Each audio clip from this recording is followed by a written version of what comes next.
जय श्री कृष्ण. स्वागत आहे तुमचं वर्षाच किचन या चॅनलमध्ये. आज आपल्याला व्हायची आहे पारंपरिक मूग वड्याची भाजी, जी रसासोबत खूप खाल्ली जाते उन्हाळ्यामध्ये. आणि तसे जर घरामध्ये काही नसल्या भाजीला तर आपण ही मूग वड्याची अतिशय पौष्टिक अशी पारंपरिक जुन्या पद्धतीची ही भाजी आहे. तर व्हिडिओ कुठे स्किप न करता संपूर्ण बघा आणि आवडल्यास या चॅनलला लाईक, शेअर, सबस्क्राईब करा.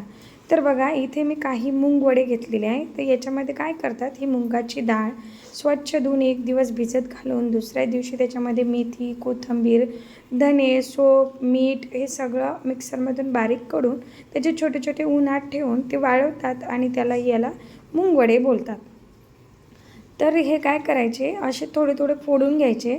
विदर्भामध्ये शक्यतो जास्त करून ही रसासोबत भाजी बनवली जाते, खायला खूप छान लागते.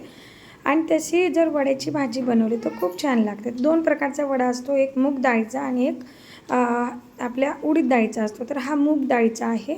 तर अशा पद्धतीने मी थोडा थोडा अर्धा फोडून घेतला. नंतर एका कढईमध्ये साधारण अंदाजे इथे मी 2 चमचे तेल घेतलं. त्याच्यामध्ये मोहरी, जिरे याची मस्त फोडणी करायची खमंग.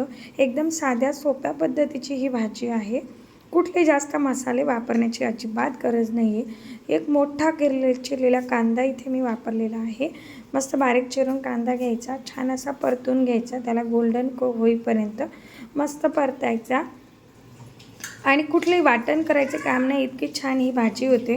कांदा थोडासा परतल्यानंतर त्याच्यामध्ये अर्धा असा लसूण क्रश करून टाकायचा. 9-10 पाकळ्या लसणाच्या ठेचून टाकल्या आणि त्याला व्यवस्थित परतून घ्यायचं आहे.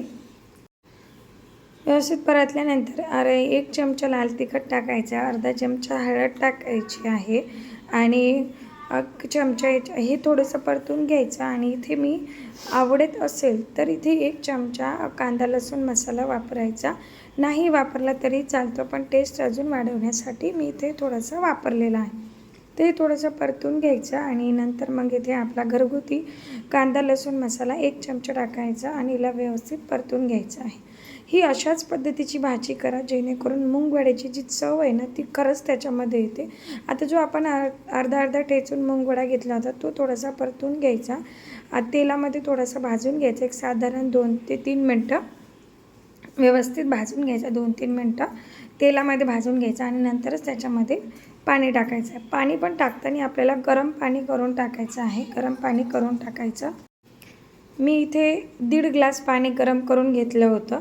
तर ते पाणी टाकायचं आणि याला व्यवस्थित परतून घ्यायचं. गरम पाणी टाकल्याने तो लवकर शिजतो आणि टेस्ट ही भाजीची चवही कायम राहते.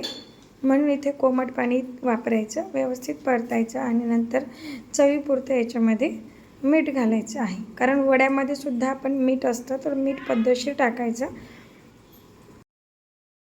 आता याला व्यवस्थित परतून घ्यायचं आणि 5 ते 7 मिनटं मस्त शिजू द्यायचं. मग वडा शिजल्यानंतर खायला खरंच खूप छान लागतं. 5 ते 7 मिनटानंतर तुम्ही बघू शकता काय मस्त लाल तर्रीदार आपला इथे मूग वडा तयार झालेला आहे. याला मी थोडंसं पाणी ठेवलं आणि तुम्हाला जर अजिबात पाणी ठेवायचं नसलं तरीही चालतं.